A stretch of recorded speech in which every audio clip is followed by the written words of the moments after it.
ये बात 5 साल पहले की है। मैं और मेरे पति किसी काम के सिलसिले में बाहर गए हुए थे। जैसे ही काम खत्म करके हम वापस घर आ रहे थे तो रास्ते में ट्रेन से सफर करते हुए हमने देखा कि करीबन 13 साल की एक लड़की टिकट मास्टर से नजरें चुराने की कोशिश कर रही थी। उसकी हरकतों से साफ जाहिर हो रहा था कि उसके पास टिकट नहीं है। अभी 2 मिनट पहले ही वह खिड़की से बाहर झांक रही थी और बहुत खुश भी थी। लेकिन जैसे ही टिकट मास्टर आया तो सोने का नाटक करने लगी। जैसे ही टिकट मास्टर उसके पास आया तो उसे टिकट दिखाने को कहा, लेकिन अब वह लड़की इतना डर गई थी कि कुछ बोल भी नहीं पा रही थी। बस एक लाचार और बेबस निगाहों से कभी हमारी तरफ तो कभी उसे टिकट मास्टर को देखती रही। लेकिन टिकट मास्टर कहाँ मानने वाला था, वह तो उसको भांप रहा था कि इसके पास टिकट नहीं है। वह उसे लगातार टॉर्चर करने लगा। टिकट मास्टर का इस तरह का बर्ताव देखकर मेरे दिल में एक एहसास पैदा हुआ। मैंने अपने पति से कहा कि बेचारी लड़की जात है और यह टिकट मास्टर इससे बदतमीजी पर उतर आया है। आप ही इस लड़की का किराया दे दीजिए, ऐसा ना हो कि भरी ट्रेन में इस छोटी सी बच्ची का तमाशा बन जाए। मेरे पति समझदार थे। उन्होंने मेरी बात मानकर टिकट मास्टर को बुलाकर कहा कि इस लड़की का किराया मैं दे रहा हूँ, लिहाजा आप उससे कुछ ना कहें। टिकट मास्टर पैसे लेकर चला गया, जबकि उस लड़की की आंखें अब आंसुओं से भर चुकी थी। वह अपनी पलकों को तेजी से झपकते हुए अपने आंसुओं को रोकने की कोशिश कर रही थी, मगर देखने में ऐसा लग रहा था कि वह कुछ ही पलों में फूट फूट कर रोने वाली है।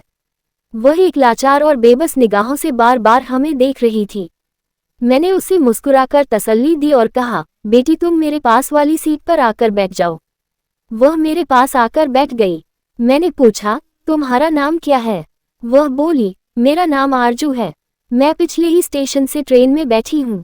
मैंने पूछा, बेटी तुम्हें जाना कहाँ है? मेरे इस सवाल पर उसकी आंखों में अफसोदगी सी छा गई। बोली, मेरा कोई ठिकाना नहीं है और न ही मेरी कोई मंजिल है। मेरे माँ बाप ने मुझे घर से निकाल दिया है। इतना कहकर वह फूट फूट कर रोने लगी। उसकी आंखों से अब आंसुओं का दरिया बहने लगा था। उसे देखकर मेरा दिल तड़प उठा। मैंने अपने पति की तरफ देखा और कहा, क्यों ना हम इस लड़की को अपने घर ले चले? तो वह बोले, कैसी बातें कर रही हो, इसे कुछ पैसे दे दो ताकि यह अपना बंदोबस्त कर सके। लेकिन मैंने कहा, यह एक लड़की है और इसकी उम्र भी ज्यादा नहीं है। बेचारी कहाँ जाएगी? यह इस दुनिया में अकेली कैसे गुजारा कर पाएगी?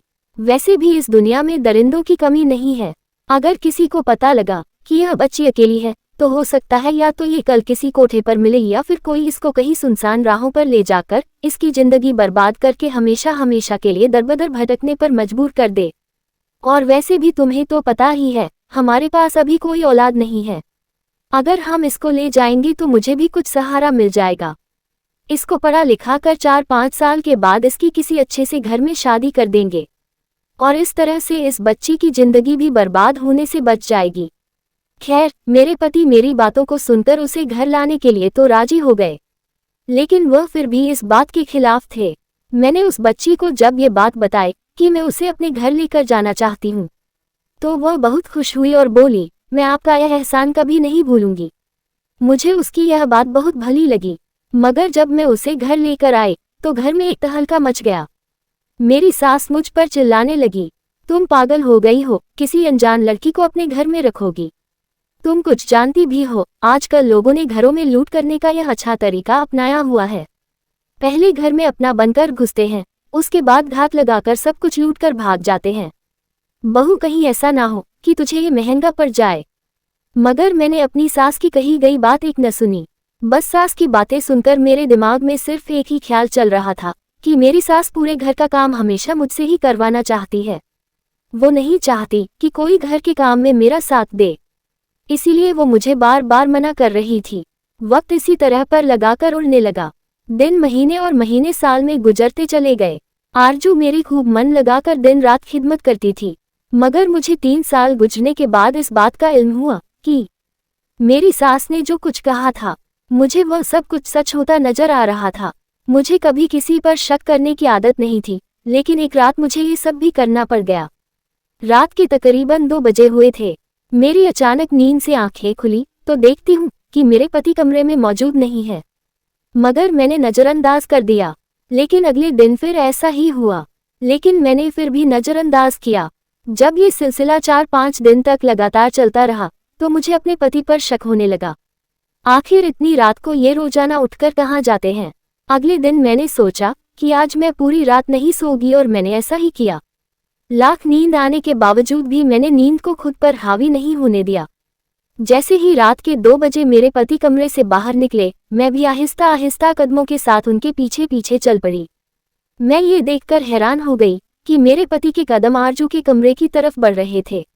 मन ही मन मुझे बहुत दुख हो रहा था कि कहीं ये बात सच ना हो, और साथ ही साथ मुझे अपनी सास की बातें भी याद आ रही थी कि काश मैं उस वक्त अपनी सास की बातें मान लेती, लेकिन मैं खुद को अपनी सास की नज़रों में हारा हुआ साबित नहीं करना चाहती थी।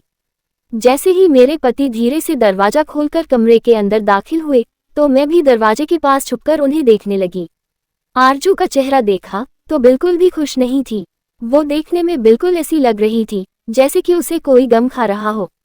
उसने मेरे पति को देखते ही मुंह फेर लिया, लेकिन मेरे पति उसे घूर घूर कर देख रहे थे और बार बार उसकी तरफ हाथ बढ़ाकर इशारों ही इशारों में उसे कुछ बताने की कोशिश भी कर रहे थे, लेकिन आरजू खुद को पीछे की ओर धकेल रही थी। ये सब देखने के बाद मैं अपने होश खो बैठी और मुझे ऐसा महसूस होने लगा कि जैसे मेरे पैरों के नीचे से जमीन ही खिसक गई हो।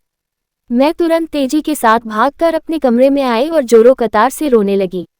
अब मेरा शक यकीन में बदल गया था, लेकिन मैं कर भी क्या सकती थी। मैं किसी को कुछ बता भी नहीं सकती थी, क्योंकि मैं ही इस लड़की को जबरदस्ती अपने घर लेकर आई थी। अगर मैंने किसी को इसके बारे में कुछ बताया तो मेरी बहुत बदनामी होगी। मेरी सास और खानदान वाले मुझे ताने दे देकर ही मार डालेंगे। अगले दिन आरजू ने मुझसे कहा कि या तो मुझे अपने कमरे में या दादी अम्मा के पास रहने की इजाजत दे। मैं उसकी यह बातें सुनकर हैरान थी। मैंने उससे कहा, आखिर ऐसी क्या बात है जिसकी वजह से तुम अपना कमरा बदलना चाहती हो। वो कुछ ना बोली और चुप हो गई, लेकिन देखने में बिल्कुल ऐसा लग रहा था कि जैसे वह बहुत डरी हुई है।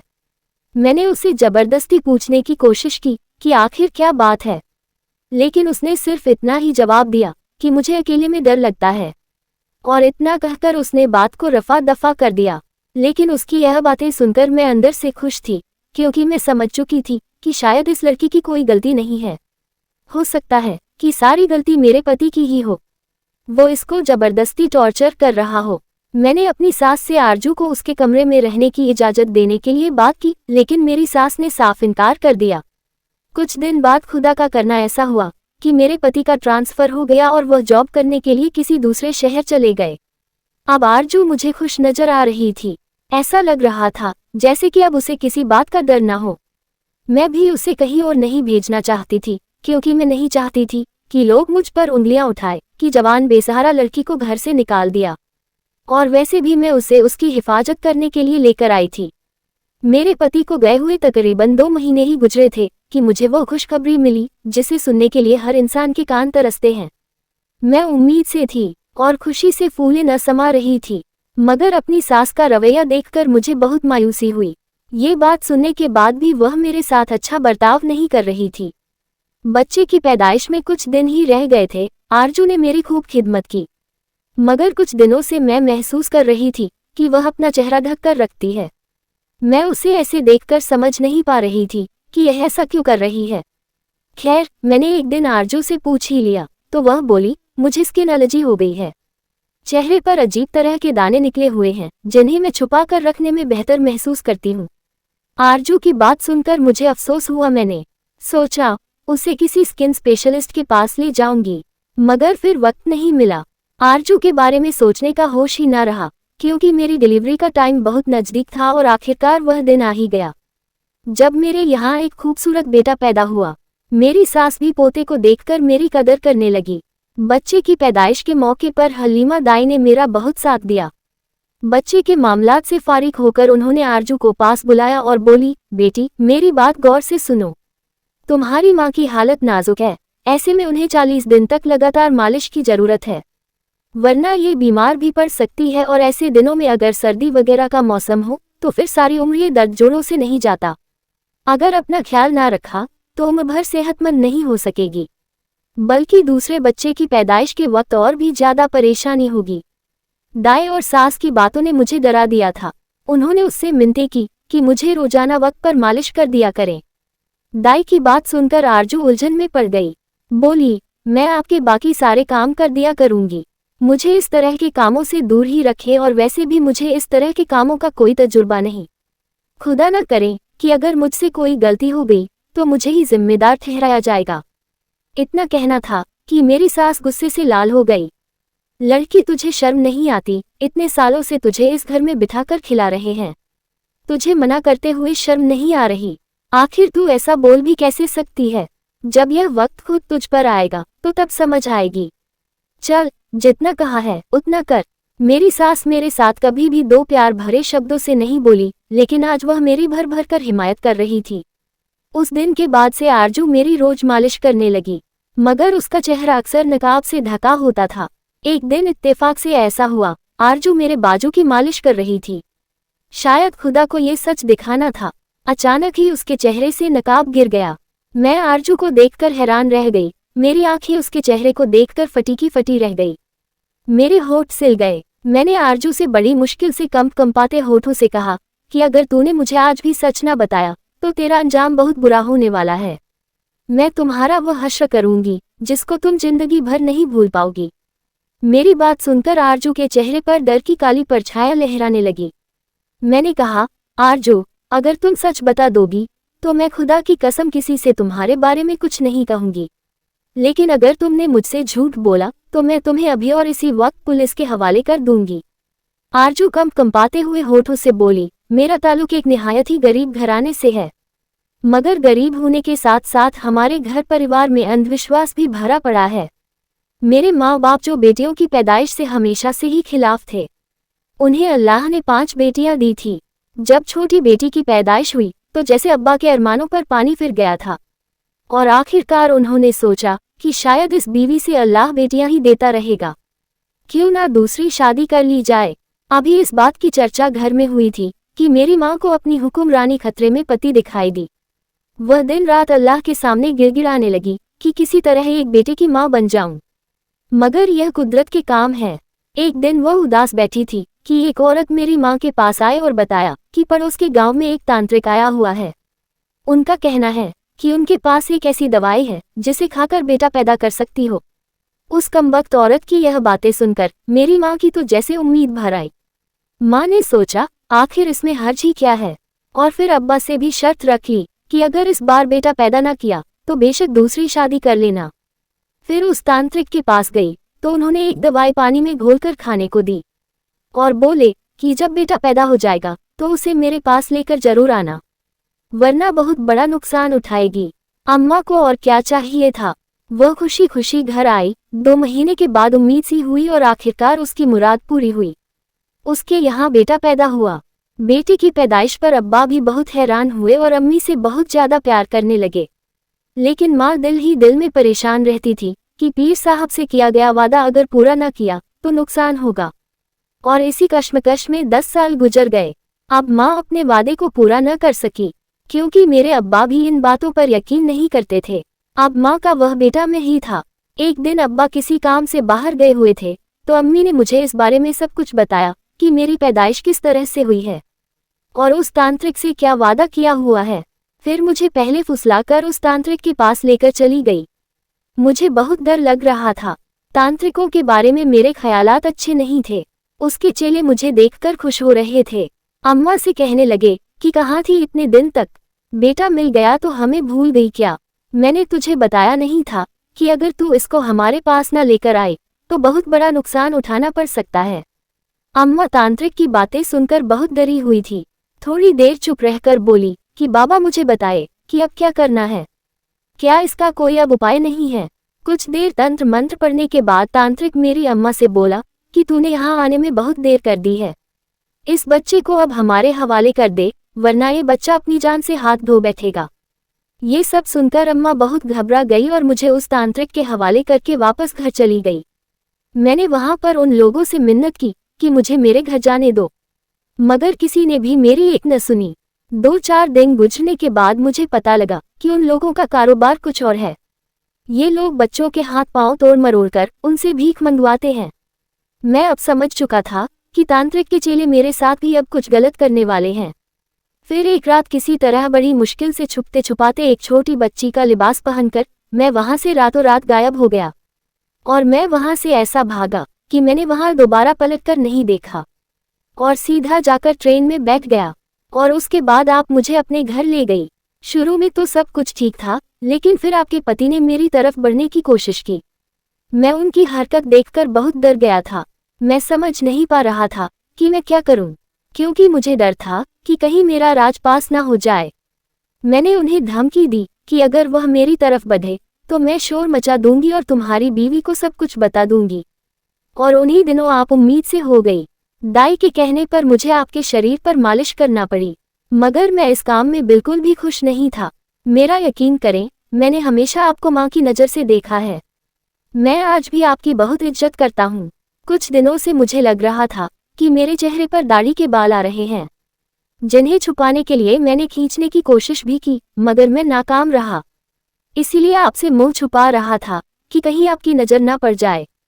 खुदा के लिए मुझे माफ़ कर दे। मुझे पुलिस वालों से बहुत डर लगता है। मुझे बचा लीजिए, उम्र भर आपका एहसानमंद रहूंगा। इतना कहकर वह रोते हुए मेरे कदमों में गिर गया। मैंने उसे अपने कदमों से उठाया और कहा, आरजू, मुझे नहीं पता था कि तुम एक लड़का हो। तुम्हारी मजबूरी भी नहीं पता थी, मगर अब अगर मेरे शौहर को यकीन हुआ तो यहाँ एक हंगामा हो जाएगा। तुम खुदा के लिए यहाँ से चले जाओ। मैं तुम्हें कुछ पैसे और जेवर भी दे रही हूँ। उन्हें इस्तेमाल करके अपने लिए कुछ बेहतर करने की कोशिश करो, मगर यहाँ नज़र मत आना, वरना मेरी जिंदगी मुश्किल में पड़ जाएगी। मैंने उसे अपनी अलमारी से निकालकर चंद जेवरात और कुछ पैसे भी दे दिए ताकि वह उन्हें बेचकर अपना गुजारा कर सके। और उस दिन के बाद से लड़की का नाम लेकर घूमने वाला आरजू नाम का लड़का मुझे अपने घर के आसपास कहीं नजर नहीं आया। मगर आज भी इस किस्से को याद करती हूँ तो सोचती हूँ कि काश अपनी सास की बात मान लेती। अब मुझे ये ताने बार बार सुनने को मिलता है, औलाद क्या हुई, जवान लड़की से खिदमत लेकर घर से निकाल दिया। दोस्तों, ऐसा नहीं है कि हम किसी यतीम बच्चों को सहारा नहीं दे सकते हैं, लेकिन उसके बारे में पूरी तरह से तहकीकात भी करनी चाहिए। अगर आपको कहीं कोई बेसहारा बच्चा दिखाई दे तो सबसे पहले उसको किसी नज़दीकी पुलिस स्टेशन में ले जाकर उसकी पहचान का पंजीकरण कराएं या फिर किसी अनाथ आश्रम में जमा कराएं। और अगर आपको किसी बच्चे को गोद ही लेना है तो या तो किसी अनाथ आश्रम से या फिर अपने घर परिवार के जाने पहचाने सदस्य से ही ले। ये कहानी आपको कैसी लगी हमें कमेंट करके जरूर बताएं। अगर वीडियो अच्छा लगा तो वीडियो को लाइक कर दीजिए और इसी तरह की कहानी लगातार देखने के लिए चैनल को सब्सक्राइब कर लीजिए और साथ में घंटी को दबाकर जो पर सेट कर लीजिए ताकि आने वाली वीडियो का नोटिफिकेशन आपके पास तुरंत पहुंचे। धन्यवाद।